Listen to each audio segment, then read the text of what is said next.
ನಮಸ್ಕಾರ. ಪ್ರಜಾಧ್ವನಿ ಟಿವಿಯ ವೀಕ್ಷಕರಿಗೆ ಸ್ವಾಗತ. ನಾವು ಹೋದ ಸಂಚಿಕೆಯಲ್ಲಿ ಈ ಭಾರತದಲ್ಲಿ ಹೆಚ್ಚು ಜನರಿಗೆ ಗೊತ್ತಿಲ್ಲದೇ ಇರುವಂತಹ ಕ್ರಾಪ್ ಸರ್ಕಲ್ ಫೆನಾಮಿನಾ ಬಗ್ಗೆ ಅದೇನು ಎಲ್ಲಿ ನಡೀತಾ ಇದೆ ಅಂತ ಕಲ್ತ್ವಿ. ಇದು ಹೆಚ್ಚಾಗಿ ಇಂಗ್ಲೆಂಡ್ನ ಏವ್ಬರಿ ಏರಿಯಾ, ವಿಲ್ಟ್ಶೈರ್ ಏರಿಯಾ, ಆ ಜಾಗದಲ್ಲಿ ನಡೆಯುತ್ತೆ. ಅದು ಪ್ರಪಂಚಾದ್ಯಂತ ನಡೆದ್ರೂ ಕೂಡ ಇದು ಹೆಚ್ಚಾಗಿ ಇಂಗ್ಲೆಂಡ್ನ ಆ ಏವ್ಬರಿ ವಿಲ್ಟ್ಶೈರ್ ಜಾಗದಲ್ಲಿ ಹೆಚ್ಚಾಗಿ ಕಂಡುಬರುತ್ತೆ. ಸೊ ಈ ಕ್ರಾಪ್ ಡಿಸೈನ್ ಅಂದರೆ ಏನು ಅಂದರೆ ಇದು ಒಂದು ಪ್ಯಾರಾನಾರ್ಮಲ್ ಫೆನಾಮಿನಾ, ಅಂದರೆ ಅಲೌಕಿಕವಾದ ವಿದ್ಯಮಾನ.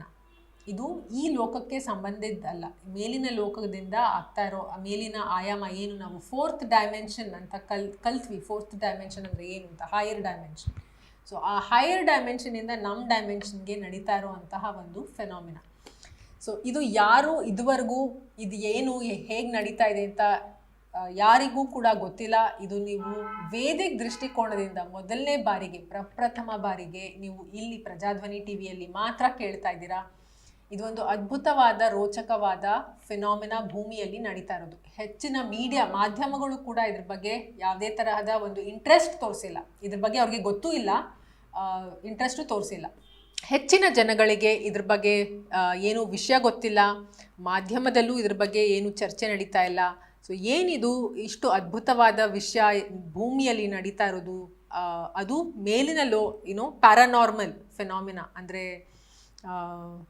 ಸಾಮಾನ್ಯವಾದ ಒಂದು ವಿದ್ಯಮಾನಕ್ಕಿಂತ ಒಂದು ಹೈಯರ್ ಡೈಮೆನ್ಷನಿಂದ ನಡೀತಾ ಇರುವಂಥ ವಿದ್ಯಮಾನ ಏನಿದು, ಕ್ರಾಪ್ ಡಿಸೈನ್ ಹೇಗೆ ನಡೆಯುತ್ತೆ ಅಂತ ಈ ಸಂಚಿಕೆಯಲ್ಲಿ ನಾವು ಕಲಿಯೋಣ. ಇದು ಒಂದು ಶುದ್ಧವಾದ ಹೈಯರ್ ಡೈಮೆನ್ಷನ್, ಹೈಯರ್ ರಿಯಾಲಿಟೀಸಿಂದ ನಮ್ಮ ಏನು 3D ಪ್ರಪಂಚ ಇದೆ ಇದರ ನಡುವೆ ಇರುವಂತಹ ಒಂದು ಸಂಬಂಧ. ನಾ ಆಗಲೇ ಹೇಳಿದೆ, ಈಗ ಒಂದು ಸ್ಟ್ಯಾಂಪ್ ಹಾಕಿದ್ರೆ, ಒಂದು ಠಪ್ ಅಂತ ಒಂದು ಸ್ಟ್ಯಾಂಪ್ ಹಾಕಿದ್ರೆ ಹೇಗೆ ಇಮಿಡಿಯೇಟಾಗಿ ಒಂದು ಅದು ಏನು ಚಿತ್ರ ಬರುತ್ತೆ ಆ ಸ್ಟ್ಯಾಂಪಿಂದು, ಅದೇ ತರಹ ಇವಾಗ ಫೋರ್ತ್ ಡೈಮೆನ್ಷನಿಂದ ನಮ್ಮ ಡೈಮೆನ್ಷನ್ಗೆ 3D ವರ್ಲ್ಡ್ಗೆ ಒಂದು ಸ್ಟ್ಯಾಂಪ್ ಹಾಕಿದ್ರೆ ಒಂದು ಏನು ಡಿಸೈನ್ ಬರುತ್ತೋ ಆ ಡಿಸೈನು ಆ ಫೀಲ್ಡ್ಸಲ್ಲಿ ನಾವು ಕಾಣ್ಬೋದು. ಇದನ್ನು ನಿಮಗೆ ಎಕ್ಸ್ಪ್ಲೇನ್ ಮಾಡೋದಕ್ಕೆ ಒಂದು ಆ್ಯಪಲ್ ಮೂಲಕ ನಿಮಗೆ ತೋರಿಸ್ಕೊಡ್ತೀನಿ. ಇವಾಗ ಇದು 3 ಡೈಮೆನ್ಷನ್ ಅಲ್ಲಿರೋ ಅಂತಹ ಏನು ಹೇಳ್ತಾರೆ ಆ್ಯಪಲ್. ಇದು 3 ಡೈಮೆನ್ಷನಲ್ ಒಂದು ಫ್ರೂಟ್, ಹಣ್ಣು. ಸೊ ಇವಾಗ ಇದಕ್ಕೆ ಒಂದು ಇಂಕ್ ಹಾಕ್ತಾ ಇದ್ದೀವಿ, ಸ್ಟ್ಯಾಂಪಿನ ಇಂಕ್ ಹಾಕ್ತಾ ಇದ್ದೀವಿ ಅಂತ ಅಂದ್ಕೊಳ್ಳೋಣ. ನಾವು ಇದನ್ನು 2 ಡೈಮೆನ್ಷನಲ್ಲಿ ಸ್ಟ್ಯಾಂಪ್ ಮಾಡ್ತೀವಿ.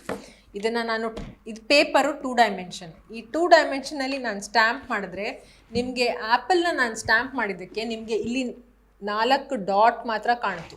ಇಲ್ಲಿ ಎಲ್ಲಿ ಈ ಪ್ರೊಟ್ರೂಷನ್ ಇದೆ ಆ್ಯಪಲ್ದು, ಅಲ್ಲಿ ಆ ಪ್ರೊಟ್ರೂಷನಲ್ಲಿ ಮಾತ್ರ ಇಲ್ಲಿ ನನಗೆ 4 ಡಾಟ್ ಥರ ಕಾಣ್ತು. ಆದರೆ ನಾನು ಇಡೀ ಆ್ಯಪಲ್ನ ಸ್ಟ್ಯಾಂಪ್ ಮಾಡಿರೋದು, ಇಡೀ ಆ್ಯಪಲ್ ತೊಗೊಂಡು ಸ್ಟ್ಯಾಂಪ್ ಮಾಡಿದ್ರು ಸಹ ನನಗೆ ಕಂಡಿದ್ದೇನು ಅಂದರೆ 2 ಡೈಮೆನ್ಷನಲ್ಲಿ ನಮಗೇನು ಕಾಣುತ್ತೆ ಅಂದರೆ 4 ಚುಕ್ಕೆ ಮಾತ್ರ ಕಾಣುತ್ತೆ.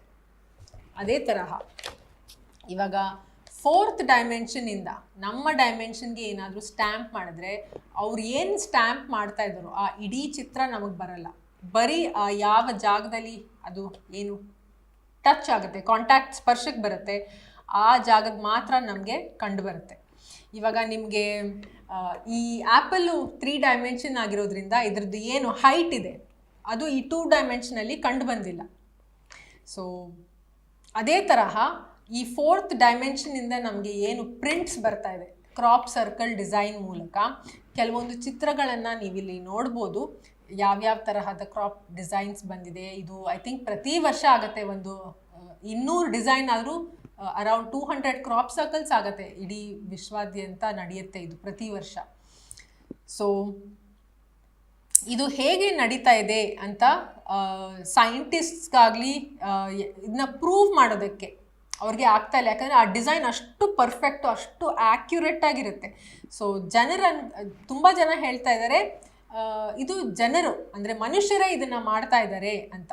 ಆದರೆ ನಾವು ಒಂದು ಸರ್ಕಲ್ನ ಪೇಪರಲ್ಲಿ ಹಾಕಿ ಟ್ರೈ ಮಾಡಿದ್ರೆ ನಮಗೂ ಒಂದು ಪರ್ಫೆಕ್ಟಾಗಿ ಸರ್ಕಲ್ ಮಾಡೋಕ್ಕೂ ಬರಲ್ಲ. ಒಂದು ಕಂಪಸ್ ಬೇಕು ನಮಗೆ, ಅಥವಾ ಬೇರೆ ಏನೋ ಬೇಕು ಉಪಕರಣ ಇಟ್ಕೊಂಡು ಪರ್ಫೆಕ್ಟ್ ಸರ್ಕಲ್ ಮಾಡೋದಕ್ಕೆ. ಆದರೆ ಇದು ಅಷ್ಟು ದೊಡ್ಡ ಫೀಲ್ಡಲ್ಲಿ, ಗದ್ದೆಯಲ್ಲಿ, ಅಷ್ಟು ದೊಡ್ಡ ಜಾಗದಲ್ಲಿ ಪರ್ಫೆಕ್ಟಾಗಿ ಒಂದೇ ಕ್ಷಣದಲ್ಲಿ ಆಗ್ತಾ ಇರೋ ಅಂತಹ ಫೆನಾಮಿನಾ ಇದು. ಸೊ ಹಾಗಾಗಿ ಇದು ಯಾವುದೇ ತರಹದ ಮನುಷ್ಯರು ಮಾಡ್ತಾ ಇಲ್ಲ. ಯಾಕಂದರೆ ಮನುಷ್ಯರು ಮಾಡ್ತಾ ಇದ್ರೆ ಅವ್ರಿಗೇನು ಕಾಂಪಸ್ ಇಟ್ಕೊಳ್ತಾರೆ ಅಥವಾ ಬೇರೆ ಏನೋ ಉಪಕರಣ ಇಟ್ಕೊಳ್ತಾರೆ, ಅದೆಲ್ಲ ಜನರು ನೋಡ್ತಾರೆ. ಆ ರೈತರ ಗದ್ದೆಯಲ್ಲಿ ನಡೆಯೋದಿದು ಆ ರೈತರು ನೋಡ್ತಾರೆ, ಬೇರೆ ಜನರು ನೋಡ್ತಾರೆ. ಸೊ ಅದು ಖಂಡಿತ ಗೊತ್ತಾಗುತ್ತೆ ಇದು ಮನುಷ್ಯರು ಮಾಡ್ತಾ ಇದ್ದಾರೆ ಅಂತ. ಆದರೆ ಇದು ಮನುಷ್ಯರು ಮಾಡ್ತಾ ಇರೋದಲ್ಲ. ಒಂದು ದೊಡ್ಡ ಜಾಗದಲ್ಲಿ ಒಂದು 70x70 ಗಜ, 1000 ಗಜ, 100x100 ಗಜ, ಈ ಥರ ದೊಡ್ಡ ದೊಡ್ಡ ಜಾಗಗಳಲ್ಲಿ ಕ್ಲಿಯರಾಗಿ ಪ್ರಾಪರ್ ಸರ್ಕಲ್, ಅದು ಒಂದಲ್ಲ, ತುಂಬ ಇಂಟ್ರಿಕೇಟ್ ಆಗಿ ತುಂಬ ಸೂಕ್ಷ್ಮವಾದ ಡಿಸೈನ್ಸ್ ಎಲ್ಲ ಬರ್ತಾ ಇದೆ, ಪ್ಯಾಟರ್ನ್ಸ್. ಸೊ ಅದು ಮನುಷ್ಯರಿಂದ ಮಾಡೋಕ್ಕಾಗಲ್ಲ. ಹೈಟೆಕ್ ಎಕ್ವಿಪ್ಮೆಂಟ್ ಇಟ್ಕೊಂಡು ಮಾಡಿದ್ರೂ ಜನಗಳಿಗೆ ಗೊತ್ತಾಗುತ್ತೆ ಇದು ಯಾರೋ ಬೇರೆ ಯಾರೋ ಮಾಡ್ತಾ ಇದ್ದಾರೆ ಅಂತ. ಸೊ ಇದು ಒಂದು ಪ್ಯಾರಾನಾರ್ಮಲ್ ಫೆನಾಮಿನಾ. ಲೈಕ್ ಜನರು ಅನ್ಕೋತಾರೆ ಪ್ಯಾರಾನಾರ್ಮಲ್ ಅಂದರೆ ಈ ಗೋಸ್ಟ್ಸ್, ಲೈಕ್ ಏನೋ ಅನ್ಕೋತಾರೆ, ಇದು ಬೇರೆ ಏನೋ ಸ್ಪಿರಿಟು, ಗೋಸ್ಟು. ಕೆಲವರು ಹೇಳ್ತಾರೆ ಇಲ್ಲ ಗೋಸ್ಟ್ ಇದೆ, ಇಲ್ಲ ಕೆಲವರು ಹೇಳ್ತಾರೆ ಇಲ್ಲ ಗೋಸ್ಟ್ ಅಂತ ಏನೂ ಇಲ್ಲ. ಕೆಲವರು ನಂಬ್ತಾರೆ, ಕೆಲವರು ನಂಬಲ್ಲ. ಆದರೆ ಇದು ಹಾಗಲ್ಲ, ಯಾಕಂದರೆ ಅದು ಕಣ್ಣಿಗೆ ಕಾಣಲ್ಲ ಗೋಸ್ಟು. ಇದು ಕಣ್ಣಿಗೆ ಕಾಣುತ್ತೆ, ಫಿಸಿಕಲ್ ಆಗಿ ನಾವು ನೋಡ್ಬೋದು. ಇದನ್ನ ಪಬ್ಲಿಕ್ ಕೂಡ ಅದನ್ನು ನೋಡ್ಬೋದು, ಹೋಗ್ಬೋದು. ಡ್ರೋನಿಂದ ಎಲ್ಲ ಕ್ಯಾಪ್ಚರ್ ಮಾಡಿದ್ದಾರೆ. ಸೊ ಅದನ್ನು ಯಾವುದೇ ತರಹ ನಿರಾಕರಿಸೋಕ್ಕೆ ಸಾಧ್ಯ ಇಲ್ಲ. ಇದು ನಡೀತಾ ಇಲ್ಲ ಅಂತ ಹೇಳೋಕ್ಕಾಗಲ್ಲ. ಪ್ಲೇನ್ಸ್ ಎಲ್ಲ ಹೋಗುತ್ತೆ ದೊಡ್ಡ ಇಂಗ್ಲೆಂಡಲ್ಲಿ ಸುಮಾರೆಲ್ಲ ಲೋ ಲೆವೆಲಲ್ಲಿ ಪ್ಲೇನ್ಸ್ ಫ್ಲೈ ಆಗುತ್ತೆ. ಸೊ ಆ ಪ್ಲೇನಿಂದ ಎಲ್ಲ ಅವರು ಫುಟೇಜ್ ತೊಗೊಂಡಿದ್ದಾರೆ ಸುಮಾರು ಜನ. ಅದು ಡ್ರೋನ್ ಫುಟೇಜಸ್ ಇದೆ, ಪ್ಲೇನಿಂದ ತೊಗೊಂಡಿರೋ ಫುಟೇಜಸ್ ಇದೆ. ಇದಕ್ಕೆ ನಿಜವಾಗ್ಲೂ ಸೈಂಟಿಸ್ಟ್ಸ್ ಇದನ್ನು ಏನು ನಡೀತಾ ಇದೆ, ಈ 3 ಡೈಮೆನ್ಷನ್ಗಿಂತ ಇನ್ನೂ ಮೇಲಿನ ರಿಯಾಲಿಟಿ ಇದೆ ಅಂತ ಜನರು ಒಪ್ಕೊಳ್ಳೋದಕ್ಕೆ ಇದು ಒಂದು ದೊಡ್ಡ ಫೆನಾಮಿನ ನಡೀತಾ ಇದೆ. ಯಾಕಂದರೆ ಎಸ್ಪೆಷಲಿ ವೆಸ್ಟರ್ನ್ ಕಂಟ್ರೀಸಲ್ಲಿ ಅವ್ರು ಒಪ್ಪಲ್ಲ, ಈ ಲೋಕ ಇದು ಮಾತ್ರ ಇರೋದು, ಬೇರೆ ಲೋಕ ಅಂತಿಲ್ಲ, ಬೇರೆ ಜನ್ಮ ಅಂತ ಇಲ್ಲ, ಬೇರೆ ಅವ್ರು ಯಾವುದನ್ನು ಒಪ್ಪಲ್ಲ. ಸೊ ಇದು ಒಂದು ನಮಗೆ ಖಡಾಖಂಡಿತವಾಗಿ ನಡೀತಾ ಇರುವಂತಹ ಒಂದು ಪ್ಯಾರಾನಾರ್ಮಲ್ ಫೆನಾಮಿನಾ, ಮೇಲಿನ ಲೋಕಗಳಿಂದ, ಮೇಲಿನ ಆಯಾಮಗಳಿಂದ ಅಂತ ಖಂಡಿತ ಇದನ್ನು ಹೇಳ್ಬೋದು. ಇದು ಫಿಸಿಕಲ್ ಫೆನಾಮಿನಾ ಕೂಡ, ಯಾಕಂದರೆ ಇದು ಭೌತಿಕವಾಗಿ ನಮ್ಮ ಲೋಕದಲ್ಲಿ ನಡೀತಾ ಇದೆ. ಅದಲ್ಲದೆ ಇದು ಅಲೌಕಿಕ ಕೂಡ, ಯಾಕಂದರೆ ಇದು ಪ್ಯಾರಾನಾರ್ಮಲ್, ಬೇರೆ ಮೇಲಿನ ಆಯಾಮದಿಂದ ನಮ್ಮ ಲೋಕದಲ್ಲಿ ನಡೀತಾ ಇರೋವಂತಹ ಒಂದು ವಿದ್ಯಮಾನ.